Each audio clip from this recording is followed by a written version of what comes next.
Hi, welcome to the channel. My name is Eloy. In this video, I want to try to teach you the player rules for Free League's Alien, the role-playing game. This video is part of a series. If you haven't watched the previous videos, check the playlist and start at number 1. Today we're going to talk about damage. Damage is reflected in your health score. When the game begins, your total health equals your strength score, plus any modifiers from some talents. This means that it's usually any number from 2 to 5, and it may go higher than that. Health counts as hit points in other games. When you suffer 1 or more points of damage to your health, your stress level goes up by 1. Now it's important to note that this is per instance of received damage. So if you are hit for a single attack and receive 3 points of damage, your stress only goes up by 1 because it's 1 hit, although your health will decrease by 3 points. So it's important to make that distinction here. Remember that when you are receiving damage, it's usually from combat, so there are things you can do to mitigate damage. When you are involved in close combat, you can try blocking the attack, which removes successes from your opponent. And when you're involved in ranged combat, you could do things like seeking cover to mitigate damage received. Now, in most cases, when you are receiving damage, armor will help to mitigate that damage. Your armor rating of whatever armor you're wearing is expressed as a dice pool. So whatever number your armor has, that's the number of dice you get to roll. Rolling armor does not count as an action. You can always do this when you receive damage. Any 6s that you get on your armor rolled reduce damage by 1 point each. It's important to note that some types of ammunition used by some weapons have qualities such as armor piercing or armor doubled. This is detailed in the specific weapon description. So if your weapon has armor piercing, that means that whoever's rolling armor has a half of their usual rating. If your rating is 6, well, you're rolling 3 dice in this case. And some weapons have an armor doubled quality, meaning that whoever's rolling armor would treat their armor rating as twice normal. So in that case, maybe you get to roll 12 dice instead of 6. Now, damage comes off of your health until your health drops to 0. Once your health drops to 0, you are broken, which means you are taken out of the action, and you immediately roll for a critical injury on the critical injury tables. Note that 0 health does not kill you. It's only the results of the critical table roll that can kill you. If you don't die, you are broken, meaning which you can only crawl and mumble through the pain, but you cannot perform other actions or roll for any skills. So only crawling, and it says mumble, which suggests to me that you cannot communicate effectively. You don't go below 0 health. There is no negative health. But any further attacks, once you are at the broken state, at 0 health points, each further attack that causes damage does not come off of your health score, but it does cause additional critical injuries. To get back up, you have to recover. Again, only the critical injuries can actually kill you. If you're not dead, you can still recover. One of the ways to recover is to receive first aid. First aid is a slow action, and somebody has to make a medical aid skill roll. There are certain types of medical equipment which will give bonuses to the medical aid skill roll. If the roll succeeds, you get back up immediately and regaining health equal to the number of 6s on the skill roll. So by definition, if you succeed, you get at least 1 6, so at minimum you regain 1 health point. Note that administering first aid to somebody who is not broken has no effect. So you can only do this once the target of your medical aid roll is at 0 hit points. If you're broken but receive no help, you automatically recover 1 point of health after 1 turn, remembering that turns are measured in minutes. Remember our scale, 5 to 10, or 6 for convenience. Once 1 turn of 5 to 10 minutes has passed, you automatically get 1 point of health back. And once you do, then you can get back up. You're no longer broken, so you can now act and move normally. Once you are no longer broken, but still are below your maximum health level, you recover 1 point of lost health per turn of rest. So again, in increments of 5 to 10 minutes, you receive 1 point for each turn that passes, assuming that you are resting. However, note that critical injuries can still affect you after all your health is restored. So critical injuries heal at separate rates, which we'll discuss presently. Coup de grace. Broken characters are defenseless, meaning that somebody can just come in and kill a helpless broken character. However, if you are doing the killing and you are faced with a character who is broken, if you are trying to kill a helpless human being, you must fail an empathy roll. This is important because it's difficult for humans to kill other human beings, so you must fail empathy. Note that this empathy roll is only based off of your attribute pool. There's no skill, and there's no stress dice to this roll. This is a special type of roll that you need to fail in order to be able to perform the coup de grace. Note that this empathy roll is not really an action. It's just something you do in order to be able to execute the coup de grace.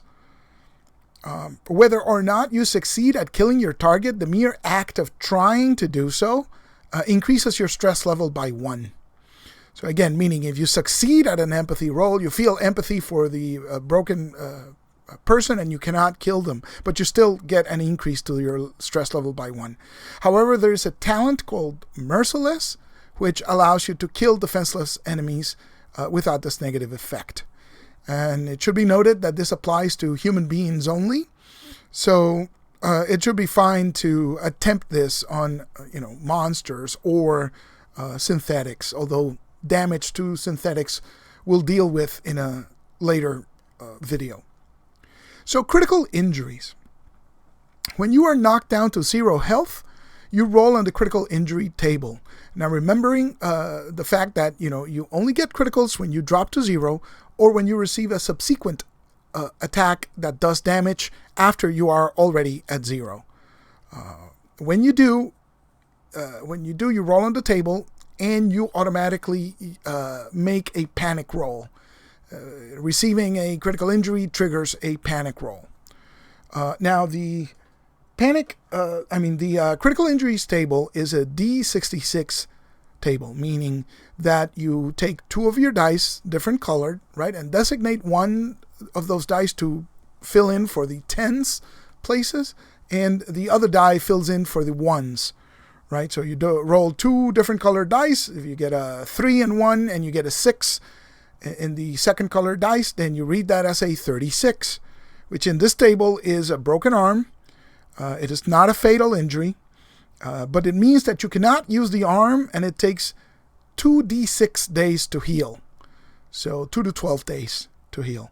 Now the critical injuries table again is arranged in a D66. The higher the number of the tens, the worse or the more grievous the injury is. Then it has a single line describing the injury. It tells you whether or not the injury is fatal. Again, it starts getting fatal the higher the tens that you run. So, after you start rolling 4s, 5s, and 6, you're probably going into territory of fatal injuries. It includes a time limit for the fatal injuries. It tells you how long it takes for you to die once you receive this critical injury if nobody does anything about it. It tells you an effect, which, again, remember, is not linked to your health level. It's linked to the presence of the critical wound. That's how long that's an effect that persists until the critical wound is treated or heals by itself, and the healing time is for spontaneous healing of this critical injury, right? Although I do believe even if you receive treatment, there is some time involved. But we'll talk about this a little bit later. So again, critical injury, when you're knocked down to 0, roll on the critical injury table and make a panic roll for each critical injury that you receive. Death comes when you suffer a critical injury listed as fatal, and you have to make a death roll when the listed time runs out. So depending on how long, how big the time limit you have on your specific critical injury, that means how often you make death rolls. Now, death rolls are a stamina roll. This is a roll, again, that goes completely off of the attribute alone. There is no skill. Stamina is a skill, so it goes off of strength and stamina, right? But it's a roll that does not involve stress dice, and you cannot push this roll. It's a plain stamina roll.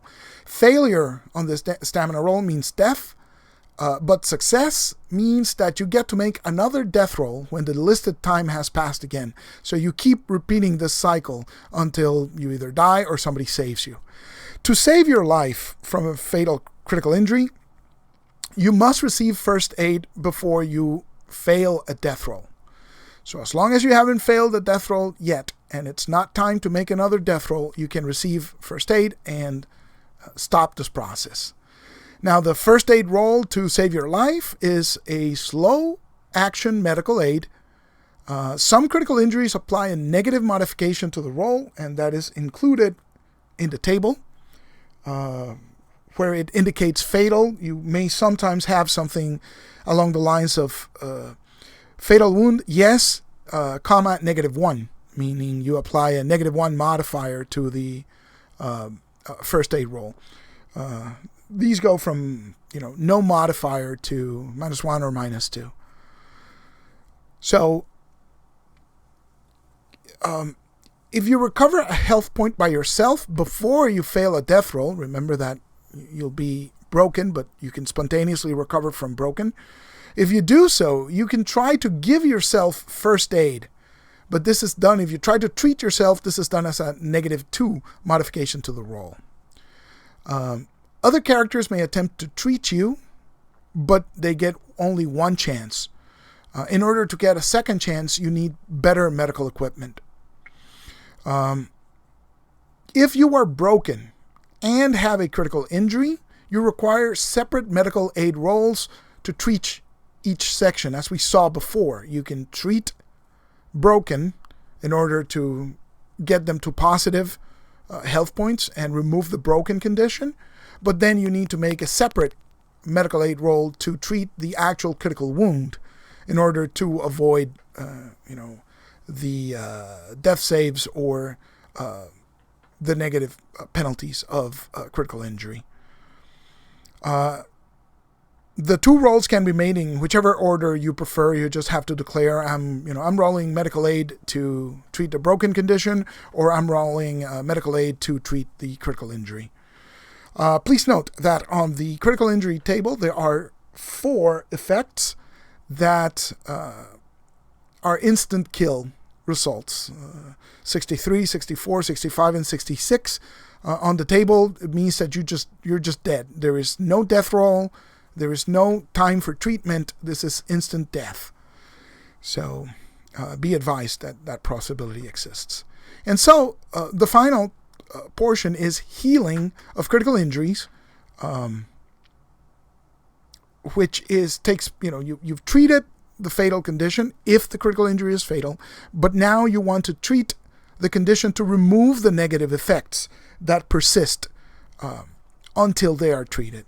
So the critically injured patient, if they receive care daily during the healing period and the caretaker makes a successful medical aid roll, the remaining healing time is reduced by half.